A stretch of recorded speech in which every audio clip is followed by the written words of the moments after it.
सभी भैया बहन को दीदी का प्रणाम। आज हम पढ़ने जा रहे हैं क्षितिज पाठ्य पुस्तिका से पाठ 2 लहासा की ओर। यह पाठ राहुल सांकृत्यायन द्वारा रचित है।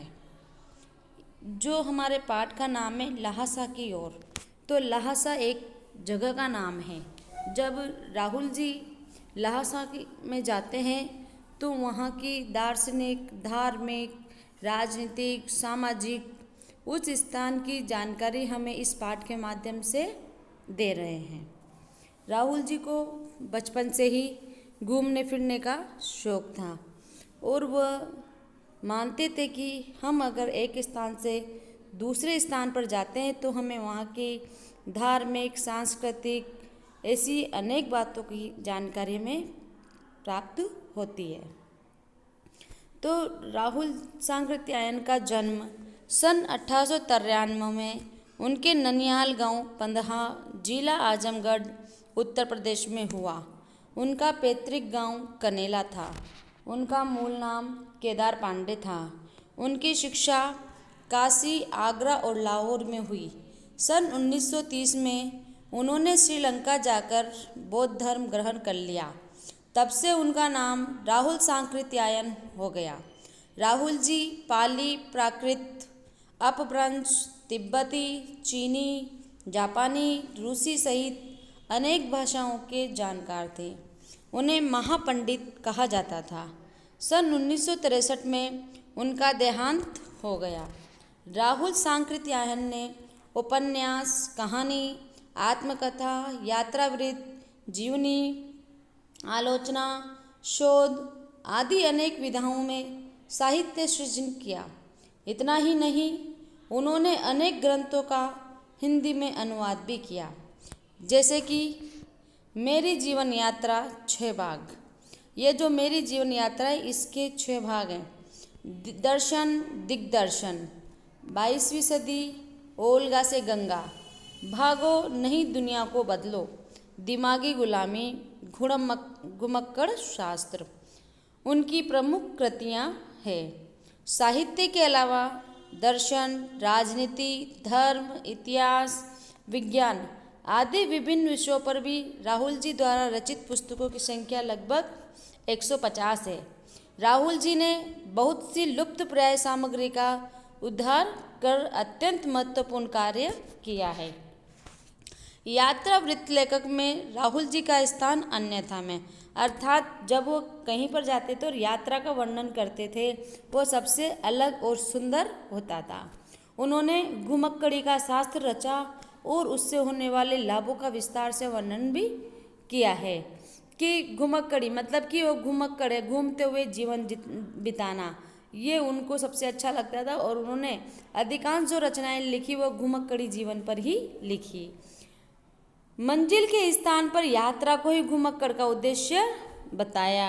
घुमक्कड़ी से मनोरंजन, ज्ञानवर्धन एवं अज्ञात स्थलों की जानकारी के साथ साथ भाषा एवं संस्कृति का भी आदान प्रदान होता है कि अगर हम कहीं पर जाते हैं तो हम हमारे यहाँ की भाषा, संस्कृति और ऐसी बहुत सारी बातें हैं जो हम वहाँ पर बताते हैं और वहाँ पर वहाँ की संस्कृति, वहाँ की भाषा, वहाँ की धार्मिक स्थिति, वहाँ का धार्मिक जीवन, भौगोलिक जीवन, इसके बारे में हमें जानकारी मिलती है। राहुल जी ने विभिन्न स्थानों के भौगोलिक वर्णन के अतिरिक्त वहाँ के जनजीवन की सुंदर झांकी प्रस्तुत की है। संकलित अंश राहुल जी की प्रथम तिब्बत यात्रा से लिया गया है। ये जो लहासा क्षेत्र व तिब्बत में है, जो उन्होंने सन 1929 से 30 में नेपाल के रास्ते की थी।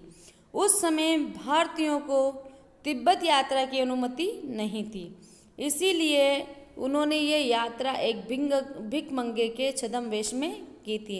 अर्थात पहले एक देश से दूसरे देश में जाना नहीं होता था और वहाँ पर जाने की अनुमति भी नहीं होती थी। तो जब राहुल जी को वहाँ जाना था लहासा में, तो उन्होंने एक भिखमंगे के वेश धारण कर लिया। इसमें तिब्बत की राजधानी लहासा की ओर जाने वाले दुर्गम यानी कि कठिन कठिन रास्तों का वर्णन उन्होंने बहुत ही रोचक शैली में किया है। इस यात्रा वृत्तांत से हमें उस समय की तिब्बती समाज के बारे में भी जानकारी मिलती है। अब हम आगे विस्तार पूर्वक पढ़ेंगे ल्हासा की ओर। वह नेपाल से तिब्बत जाने का मुख्य रास्ता था जिस पर कि लेखक जा रहा था। फेरी कैलिटपोर्ट का रास्ता जब नहीं खुला था तो नेपाल ही नहीं हिंदुस्तान की भी चीज़ें इसी रास्ते तिब्बत जाया करती थी।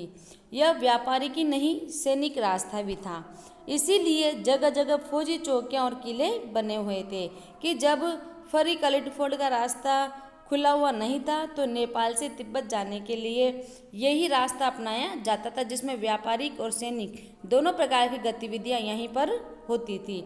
इसीलिए रास्ते में कई जगह पर फौजी चौकियां और किले भी बने हुए थे जिनमें कभी चीनी पलटन रहा करती थी। आजकल बहुत से फौजी मकान गिर चुके हैं।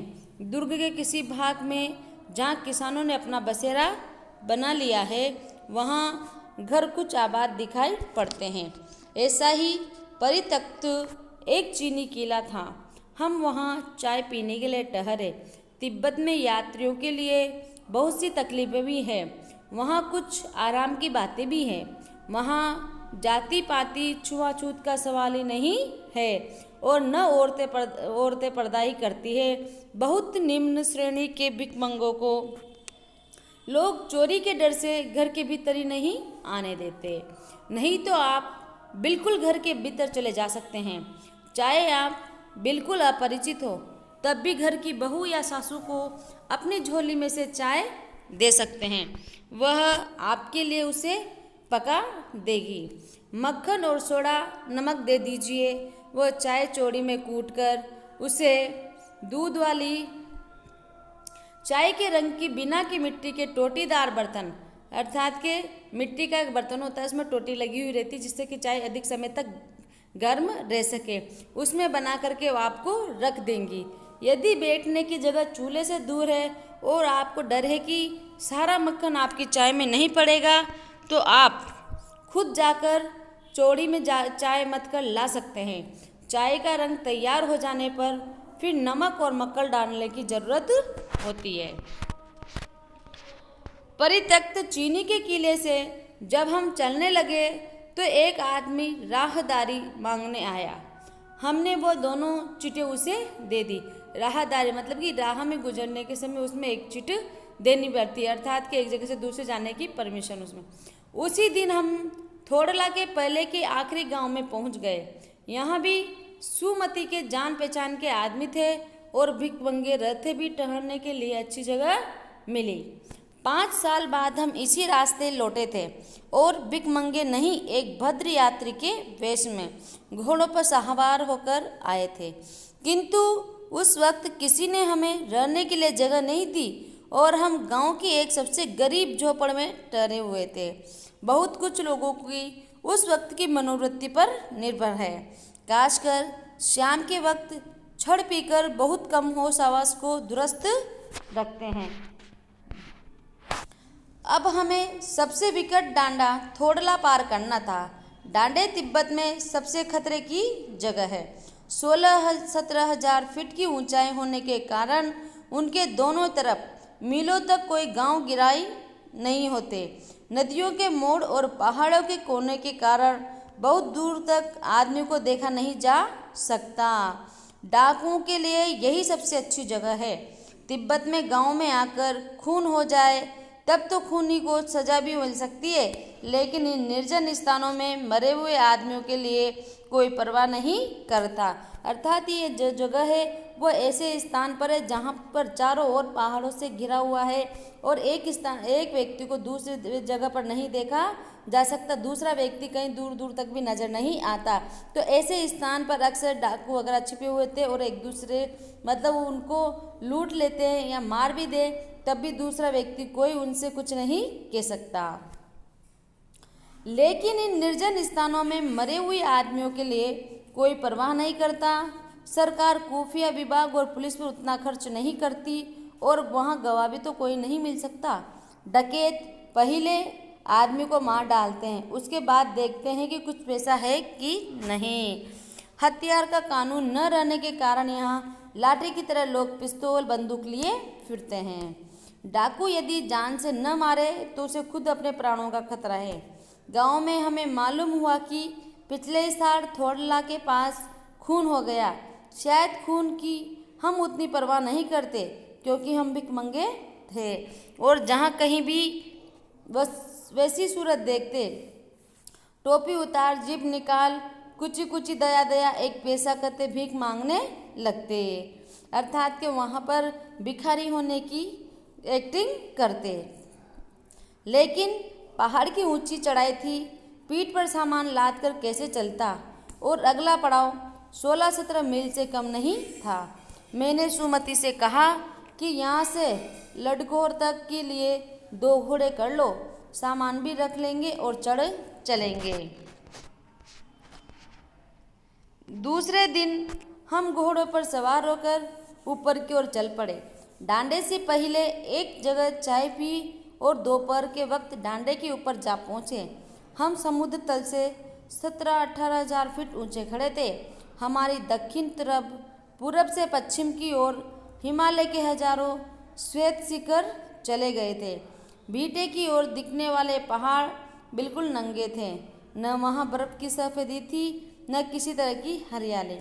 उत्तर की तरफ बहुत कम बर्फ वाली चोटियाँ दिखाई पड़ती थी। सर्वोच्च स्थान पर डांडे का देवता का स्थान था, जो पत्थरों के ढेर, जानवरों के सींगों और रंग बिरंगे कपड़ों से झंडियों से सजाया गया था। अब हमें बराबर उतराई पर चलना था। चढ़ाई तो कुछ दूर थोड़ी मुश्किल थी, लेकिन उतराई बिल्कुल नहीं, क्योंकि उतरते वक्त उन्हें बिल्कुल फिसल जाने का डर था, क्योंकि उतरने में उनको गिरने का ज़्यादा भय था, क्योंकि वो एक ऐसे स्थान पर थे जहाँ से वो चारों तरफ उत्तर दक्षिण पूरब पश्चिम चारों तरफ का नज़ारा वो देख सकते थे कि ऊंची ऊंची पहाड़ियाँ हैं, कौन सी पहाड़ी कैसी लग रही है। शायद 2-1 और सवार साथी हमारे साथ चल रहे थे। मेरा घोड़ा कुछ धीमे चलने लगा। मैंने समझा कि चढ़ाई की थकावट के कारण ऐसा कर रहा है और उसे मारना नहीं चाहता था। धीरे धीरे वो बहुत पिछड़ गया और मैं ध्वनिक वस्तुओं की तरह अपने घोड़े पर झूमता हुआ चला जा रहा था। जान नहीं पड़ता था कि घोड़ा आगे जा रहा है या पीछे, अर्थात कि उसे पता नहीं चल रहा था कि घोड़ा किस तरफ चल रहा है, आगे की तरफ या पीछे की तरफ। जब मैं जोर देने लगता तो और वह सुस्त पड़ जाता। एक जगह 2 रास्ते फूट रहे थे। मैं बाएं का रास्ता ले 1-1.5 मील चला गया। आगे एक घर में पूछने से पता चला कि लडकोर का रास्ता दाहिने वाला था। फिर लौटकर उसी को पकड़ा। 4-5 बजे के करीब में गांव से मील भर पर था तो सुमित इंतजार करते हुए मिले। मंगोलों का मुख वैसे ही लाल होता है और अब तो वो पूरे गुस्से में था, क्योंकि वो उसका रास्ता बदल गया था और उसका जो अपने लेखक थे उनका इंतजार करना पड़ा, इसलिए वो उसको मुंह पर गुस्सा अत्यधिक और गुस्से के मारे उसका मुंह लाल नजर आ रहा था। उन्होंने कहा, मैंने 2 टोकरी कंडे फूंक डाले, 3-3 बार चाय को गर्म किया। मैंने बहुत नरमी से जवाब दिया, लेकिन मेरा कसूर नहीं है मित्र, देख नहीं रहे हो कैसा घोड़ा मुझे मिला है। मैं तो रात तक पहुँचने की उम्मीद रखता था। खैर, सुमित को जितने जल्दी गुस्सा आता था उतने जल्दी वो ठंडा भी हो जाता था। लडकोर में वह एक अच्छी जगह पर ठहरे थे। यहाँ भी उनके अच्छे यजमान थे। पहले चाय सत्तू खाया गया, रात को गर्मा गर्म तुक्पा मिला। अब हम तिहरी के विशाल मैदान में थे, जो पहाड़ों से घिरा टापू सा मालूम होता था, जिसमें दूर एक छोटी सी पहाड़ी मैदान के भीतर दिखाई पड़ती है। उसी पहाड़ी का नाम है तिहरी समाधि गिरी।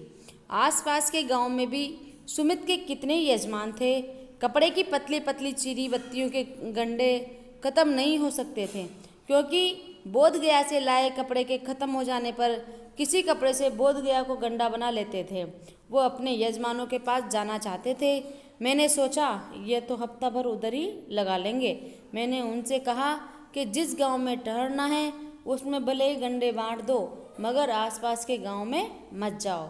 इसके लिए मैं तुम्हें लहासा पहुंचकर रुपए दे दूंगा। सुमित ने स्वीकार किया।